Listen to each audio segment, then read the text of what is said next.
ब्राह्मणोऽस्य मुखमासी बाहोराजन्यकृता उरुतदस्ये यद्वैश्या पादाभ्यां शूद्रो आजायता. From the 10th mandala of the Rig Veda. Now, this particular verse explains that from the cosmic Purushas or from the cosmic beings' mouth sprang forth the Brahmanas. The Kshatriyas emerged from his shoulders, the Vaishyas from his thighs, and lastly the Shudras from his feet. The very idea of the origin of humans as told or as narrated by the Sanskritic hymns in the Rig Veda is one which is premised on hierarchy.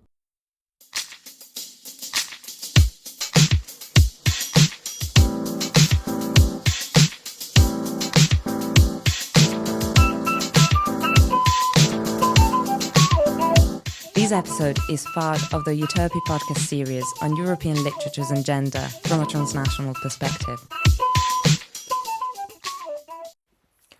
Dr. Ambedkar, Dr. Bhimrao Ambedkar, is the most iconic Dalit figure of all time. He was a scholar, activist, and philosopher. It only feels right to start this podcast with his words from his anthropology paper titled Caste in India, presented in 1936. Quote, "The caste problem is a vast one, both theoretically and practically. Practically, it is an institution that portends tremendous consequences. It is a local problem, but one capable of much wider mischief. For as long as caste in India does exist, Hindus will hardly intermarry or have any social intercourse with outsiders. And if Hindus migrate to other regions on earth, Indian caste would become a world problem." Unquote. We have with us Dr. Malavika Binny, Department of History, Kannur University. Though this quote I just read does partially answer the question why we should learn about caste from a transnational perspective, could you please explain to us a little more how important caste is to know and to learn about different kinds of oppression? For one, it helps us understand the complex questions of indigeneity and migration, and in a way, the geopolitics of historical oppression. It also helps us comprehend the extent as well as the depth of the historical process of oppression through the construction of categories which are real, created, and imagined, and how these categories in turn are interwoven into the meta narratives of religion, nationalism, and gender. In fact, I might argue that after gendered patriarchy, caste might be the longest extant and living form of systemic and naturalized oppression on earth. The Aryan migration impacted questions of belongingness in Nazi Germany, of being high-born or low-born, and to notions of being considered superior and inferior during the time of fascism in Germany. But it also cemented ideas of racial purity and superiority through social Darwinism. It became the bedrock of eugenics, leading to ethnic cleansing. And one can see that it is a specter which continues to haunt nations which are democratic on paper, but where you have right wing conservatism on the rise. Because these ideas of white supremacy, or these ideas of having to conserve the purity of race through controlling women and her reproductive capacities, or even with regard to questions of cure rights, all of these can actually be traced back to the question of caste. B.R. Ambedkar has mentioned in his works, caste rests on the premise of endogamy to preserve purity so as to maintain graded inequality. So, a study into Aryan migration is actually a study into the longue durée history of oppression. And it would reveal to us how flimsy or how fickle or how dubious the idea of caste is, and how questions of race, questions of ethnicity, questions of nationalism were loaded on to the idea of racialized caste or castified race. at different points in history so that a certain section of elites could retain power over other categories of people. Going back to the mention of Aryan migration, the migration of the group called Aryans to the Indian subcontinent is known to be the starting point of the import of caste to the subcontinent. So, could you tell us who were Aryans and how did they change the system or the social order which was pre existent in the subcontinent? Different sets of scholars, Marxist scholars, non-Marxist scholars, colonial scholars, they've tried to answer the question in different ways. Now, one of the things that we can kind of pick from all these works is the fact that the Aryans were migrants from maybe the region which is which is south to the Aral Mountains, and they started composing the work, that is the Rig Veda, when they were migrating from that region towards Iran. And the later Vedas might have been composed when they started the migration from Iran to the Indian subcontinent, and with some of the works being composed during their settling of the Indus Ganga fertile plateau. Other than the political usages of the term Aryan, historically one has to remember that the Aryans were not the first people to migrate to the Indian subcontinent, or the first people who had ever lived on the Indian subcontinent. We have references to the megalithic culture. We do have evidence of human inhabitation in the Bursahom Gufkral settlements. We do have the Indus Valley civilization. I say this because there's this popular misconception that the Vedic culture or the Aryan people were the first people to have settled in India. There were plenty of other social groups which were present on the Indian subcontinent way before the arrival of the Aryans. And Ambedkar, for instance, he argues that these two sets of people have to be understood in different ways. You have the Aryans who kind of brought the idea of hierarchy, who kind of brought the idea of inequality to the Indian subcontinent, and quite possibly they might have been the ones who started the system of patrilineal and patrilocality in India as well. D.D. Kosambi, for instance, argues that the pre-Aryan tribes which inhabited the Indo-Gangetic plains may have followed a matrilineal or a matriarchal form of inheritance and kinship patterns, as evidenced in the mother goddess traditions among the tribals who were later appropriated into the Hindu fold. The stories, the myths and the legends associated with them are also of a matriarchal pattern. So the Aryan migration into the Indian subcontinent thus brought with it very huge changes. To which historical point can we trace the emergence of caste as we know it today, with Brahmins at the top and untouchables and tribals at the bottom of the Hindu fold? Once the Aryans migrated and started settling on the Indian subcontinent, and once they shifted from being cattle rearers to agro-pastorals, that is when they started agriculture, there was a shift. The Brahmanas, who were the priests, they started getting significance from the later Vedic period. And this is also the period when you have very clear references to the Varna system at work. Now, though the term Varna refers to color, it was not color-based system. It was just the term which was used to refer to a highly graded, highly complex and highly rigid division of society. Now, some scholars do argue that this is based on profession, that different Varnas follow different professions. For instance, the Kshatriyas following a profession of war or being warriors, the Brahmanas following priesthood, the Vaishyas following trade, so on and so forth. But Ambedkar argues that no, this was not only premised on profession, and he asks a very fundamental question of what the profession of a Kshatriya woman would be. Because the Kshatriya women would not go for war, or the Brahmana women, they were not allowed to perform priestly functions. Similarly, there is no one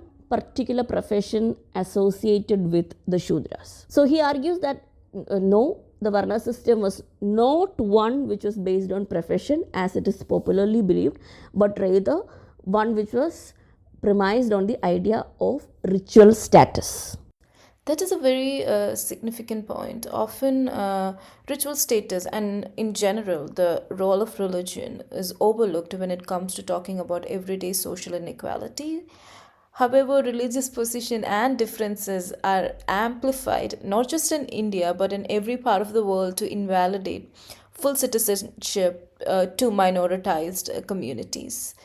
There's a common misconception among Indians and also non Indians, especially among Neo Orientalists, that caste is not fundamental to contemporary Hinduism and that it's just a way of life which revolves around division of labor which existed in ancient India, and also the misconception that there's a possibility of caste mobility just like class, and where discrimination becomes an exception rather than a rule. So, my next question to you is, can we separate caste in any or in some form from discrimination? So, when we talk about caste, many people would like to believe that caste as Varna came first and then came discrimination. And that caste emerged as a maybe like a horizontal division of society which did not have any aspect of exploitation or discrimination associated with it, and all the rigidity associated with caste system, its exploitative tendencies, its oppressive premise came much later. But as an ancient Indian historian, when I look at my sources, what I see is caste cannot be divorced from oppression. Caste cannot be separated from discrimination. The minute that caste emerged, you also have hierarchy being present in the Sanskritic Brahmanic society. The minute that caste emerged, you have exploitation, you have oppression, you have discrimination. Was slavery a part of the caste system? I remember reading in my high school history textbook a text which was titled Ancient India, written by a very prominent historian, a sentence which read, "There was no slavery in ancient India." The sentence should have had a caveat. It should have read, "There was no slavery in ancient India because there were Shudras and Dalits." Though we do not have exact references to slavery and slave trade from the ancient period, as we do for the case of medieval India, being born a Shudra on the Indian subcontinent post 1000 BCE would mean that one's life was that of slavery. A Shudra, according to the scriptures, had only one function: to serve the other caste. Manusmriti, section 58, verse 1.91 read, "Ekameva tu Shudrasya Prabhu Karma Samadishat Eteshameva Varnanam Susrusha Anasuyaya." Translation: for the Shudra, the Lord ordained only one function: the ungrudging service of the other caste. The Shudras had no rights, they had no ritual status. Several references to them from Sanskrit texts ranging from 1000 BCE all the way to 1700 CE were along the same lines as that of cattle or of household goods. People who we refer to as Dalits today, who were ritually placed at a rung even below the Shudras, had a life far worse than the Shudras, as they were not even allowed entry into the cities and towns. They were not allowed to use the same water sources as the four other castes. Even their sight was considered to be polluting to others. Both the Dalit caste or the erstwhile untouchable community as well as the Shudras were denied education. A late 16th century text, Vyavaharamala, from the state of Kerala, instructs the king that molten lead should be poured into the ears of a Shudra who happens to listen to the Vedas even by accident. Shudra and Dalit women were not even allowed to cover their upper torso in the presence of elite caste men as a symbol of Shudra Dalit servitude. There were extremely strict rules on people belonging to oppressor and oppressed caste having sexual unions or even mingling with one another. Though we do have several cases of oppressor caste men violating Dalit and Shudra women from oral historical sources. Now, this has been an unfortunate but long standing and continuing narrative on the Indian subcontinent till date. So, like in the case of racial apartheid, there existed a ritual based apartheid which prohibited access to resources or any other kinds of rights to the Dalits and the Shudras. They had to provide cheap labor.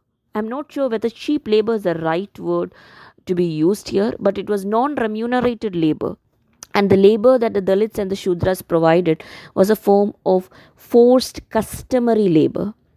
They were engaged in sanitation works, tanning, quarrying, and agriculture as landless laborers. So they were the primary producers. Agrestic slavery of several castes, such as the Pulayas and the Parayas, among several others, was and is a direct result of caste. In passing, I would also like to note that the English term paraya, which means outcast, stems from the Paraya caste, which was considered as an untouchable caste in India till independence. I would like to talk about the other empires, the other European trade relations which existed in India, and how they used Christianity, how they used the slaves within the caste system in India to their advantage. We have with us Dr. Tintu Joseph, Associate Professor in History, to explain the connection between slavery, Christianity, and the European trade. In the late 19th century, Samuel Metir, a European missionary scholar, commented that, quote, the Pulayas were in an infinitely worse condition than ever the American slave was, unquote. Pulaya is an oppressed caste community in Kerala. So, according to the European missionaries, the condition of the slave caste in Kerala was more or less pathetic than the slaves in North America. In 1510, 12 slaves from Cochin were sent to Queen of Portugal. Hundreds of people were sent to different African colonies by the Dutch and the French from the ports in Kerala as slaves. The Europeans participated in the slave trade, which is already here as a part of caste system. These new participants connected slavery in Kerala with the global slave trade. As a part of this process, many Kerala people were sent to different parts of Africa. Most of the slave caste or untouchable caste became the domestic slaves of the Europeans. Francis Day says that the Christian churches in Cochin were used as godowns to keep the slaves. So during the Dutch period, most of the slave trade was conducted by the Syrian Christians in Kerala. The European colonizers, especially the British, while perpetuating slavery based on the construct of race, were quite unfamiliar with caste system and how slavery and untouchability was so closely related. So how did they view caste system and how did they handle it or use it to their advantage? The European colonizers, particularly the British, they followed patterns which were similar to the patterns which were followed by the Mughals. That is, for the initial period, it meant non-intervention in the caste system. And of course, the British colonial economy also required cheap labor. In fact, once you have the Industrial Revolution and you have the huge requirement for raw materials produced in Asian, African and Latin American countries, you see a deepening and acceleration of practices such as bonded caste labor. In fact, there are scholars like Nicholas Dirks who argue that caste was in many ways invented by British colonialism. In fact, this would be an exaggeration to argue that caste was invented by the British. Rather, as Nicholas Dirks in his Caste of the Mind argues, there was not just a deepening, but there was a crystallization of caste which happened during the British period. Now, scholars of pre-colonial India would argue that this crystallization has had occurred many times over and over. during different phases in Indian history, like the early medieval period, later during the late medieval period, and maybe even during the early modern period. In terms of ascribing and reinforcing of caste identities, British surveys as well as British census played a very big role. So, in fact, a lot of scholars have also argued that the whole juxtaposition of the umbrella term of Hinduism on a lot of non-Semitic religious practices in India happened during the British rule. Whatever was identified as not belonging to Islam, not belonging to Christianity, these were religions which the British knew about. The other religion, maybe Buddhism. So whatever was not part of any of these great traditions, great in quotes, was considered to be a Hindu practice. So a whole lot of people who might never have been integrated into the Hindu fold, who may have never practiced quote unquote Hindu traditions, now came to be referred to as Hindus. Such as the Koragas. The Koragas, they were put on a list called the list of criminal tribes under the British Raj. And later, after independence, the list was denotified, and they now belong to a tribe which comes under the denotified list of tribes. Now, this is a tribe which is referred to as a Hindu tribe in many of the British documents. The Koragas have never had an association with Hinduism. But who ascribed criminality to them? It was the Sanskritic literature, and following the Sanskritic literature, the princely states followed the courts which were produced from a Sanskritic universe, and for them the Koragas were a criminal tribe which indulged in dacoity and thuggery. So the British adopted that worldview and called them as a criminal tribe. So you see a certain kind of movement of Brahmanic values which predated, which were present on the Indian subcontinent way before the arrival of the British to the Indian subcontinent. You see these Brahmanic value system moving into the British courts of justice, the British penal system, or the British understanding and perception of the native. In fact, there has been several writings from scholars such as Christopher Bailey, Cynthia Talbot, Susan Bailey, who have actually looked at the negotiations between the dominant caste communities here as well as the literate communities among the natives, and these were of course the elite caste communities as well. These elite castes, they tried to perch on the limited agency or the limited power that was provided to some natives by British or through British colonialism. My next question is for Dr. Joseph. While there was an ongoing negotiation between the British and the elite caste, there was also a simultaneous attempt at conversion of a large section of Dalit and tribal population to Christianity by missionaries, often packaged as an opportunity at redemption or an opportunity at leading a dignified life outside of the Hindu fold. Scholars such as Sanal Mohan and Vinil Paul have also explored the relation between slavery and Christianity in quite detail. However, the ill fate of Hindu oppressed castes are relatively known compared to the implicit segregation which goes on in Christian churches even now, especially in regions such as Kerala with a comparatively high percentage of Christians. Could you explain how it works in Christian churches in India right now? People of Dalit background who converted to Christianity in large numbers during the period of British colonial rule numerically dominate the Indian Christian churches. Indian Christians constitute around 2.5% of the total population. It is usually assumed that at least two-thirds of around 20 million Christians in India could be described as Dalits. Dr. Ambedkar, the founder of Indian Constitution and the champion of Dalit liberation movement in India, wrote, thus all the missionaries agreed that Christianity should be made easy in order that it may spread in India. To the general mass of Hindus, the untouchable remains an untouchable even though he or she becomes a Christian, unquote. We can see the Dalits who were converted to Christianity started facing this kind of social inequality and oppression within the hierarchy of Christian churches. A complex relationship has emerged between the converted Dalit Christians and the Syrian Christian churches. The exclusion of Dalit Christians was based on the modalities of social status and the grid of purity and pollution. Even though the Dalits converted to Christianity, their social identity is still restricted to the prefix Dalit.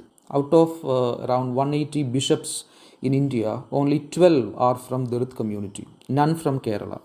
According to some reports, very little Dalits cover any positions in the church. It seems that the church is in the hands of the dominant caste.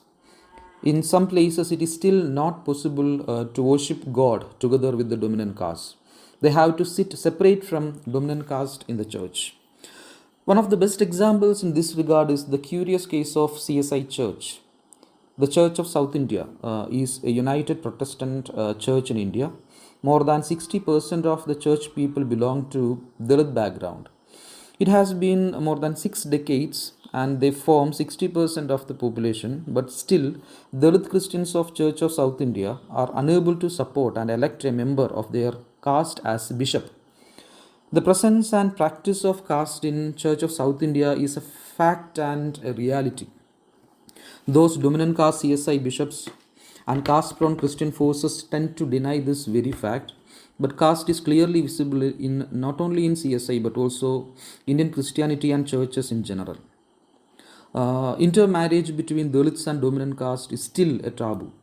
Christians from non-Dalit background are more likely to marry someone from the same caste than from same religion. A brutal incident happened in Kerala. A Dalit Christian youth from Kottayam was killed as a part of honor killing. His name was Kevin P. Joseph. The girl was from Syrian Christian background and her brother and father were behind this murder. Pronouncing the judgment of this case, the judge approved the prosecution's argument that racial prejudice was the motive behind the youth's murder. So the condition of the Christians who belong to oppressed caste background is still precarious and the church has a clear role in it. ദുഃഖവാർത്തകൾ കേൾപ്പിൻ എൻ പ്രിയ സോദരരേ എൻ പ്രിയ സോദരരേ പുലയനൊരു പള്ളി പറയാനൊരു പള്ളി മീൻ പിടുത്തക്കാരൻ മറയ്ക്കാനൊരു പള്ളി പുലയനൊരു പള്ളി പറയാനൊരു പള്ളി മീൻ പിടുത്തക്കാരൻ മറയ്ക്കാനൊരു പള്ളി പള്ളിയോട് പള്ളി നിരന്നിങ്ങു വന്നിട്ടും പള്ളിയോട് പള്ളി നിരന്നിങ്ങു വന്നിട്ടും വ്യത്യാസം മാറി ഞാൻ കാണുന്നില്ല പുലയനൊരു പള്ളി പറയാനൊരു പള്ളി മീൻ പിടുത്തക്കാരൻ മറയ്ക്കാനൊരു പള്ളി. It is up to those people who are fighting the fight against oppression to educate themselves about Hinduism as well as caste and understand what caste is and the extremely violent role that caste has played. And one needs to educate oneself about the role of colonialism in caste and how colonialism accelerated the most oppressive, the most violent tendencies of caste. So there is a huge intellectual debt that Europe owes to the study of critical caste theory. For a very long time, ever since you have dominant caste professors of various disciplines engaging in social science, one sees that there is a tendency within them to argue that no, caste is not the same as race. And this is something that you would hear from quite a lot of Indian professors who would try to make this sharp distinction, a very sharp distinction between caste and race, when a lot of Dalit Bahujan professors would claim the contrary. For instance, Gopal Guru for a very long time has kept on arguing that the kind of oppression, the patterns that you see at work of the dominant discriminating against the subjugated is something that you would see both in caste as well as race. So for instance, if you look at critical race theory and how they have brought light to the fact that you have a certain sense of homelessness, certain sense of non-belonging, certain kind of an inferior citizenship that African Americans go through, and how governmentality often works against them. This is the exact same sense that a Dalit feels in modern day, as Mrs. Pandian has put it, being not so secular in the case of India, and how a lot of Hindu practices masquerade as secular practices in India. Unfortunately, that's all the time we have today for the podcast. I would like to thank both Dr. Malavika Binny and Dr. Tintu Joseph for spending their time with us and contributing to the EUTERPE podcast series. And hopefully, we'll have more podcasts on caste and centrality to colonization and the decolonial project as a whole. And for the listeners, here's a quick recap of what we discussed. Within decolonial and post-colonial studies, there is a tendency to begin research inquiries from the point of arrival of European colonizers to the colonized worlds. Within these dialogues, the colonized is often treated as a blank canvas, a social vacuum which was taken over and reinterpreted through the colonial worldviews. In this mode of exploration, what gets unnoticed, erased, and overlooked is the pre-existing structures and cultures belonging to the tricontinents of Asia, Africa, and Latin America. In the Indian case, the cooperation of certain elite natives with the colonial officials laid out the foundation for its takeover at the expense and labor of the subcontinent's oppressed castes, followed by the syncretization of caste and race. To quote Isabel Wilkerson from The Origins of Our Discontents, caste is the bones, race is the skin. Caste as a living, mutating, and complex social system helps to question biological essentialism while shedding light on different modes of control and discrimination. From concepts of segregation to purity, endogamy to sexual violence, religious hate to imposition of heterogeneous caste roles across and within gender groups.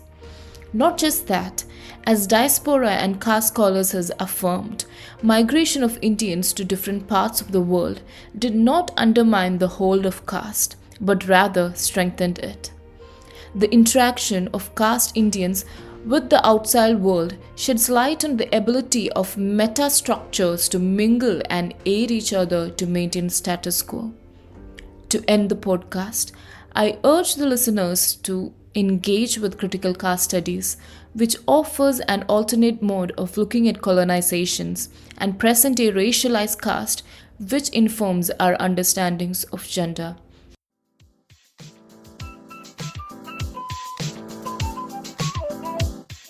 This podcast is powered by the European Union and the Central European University Library.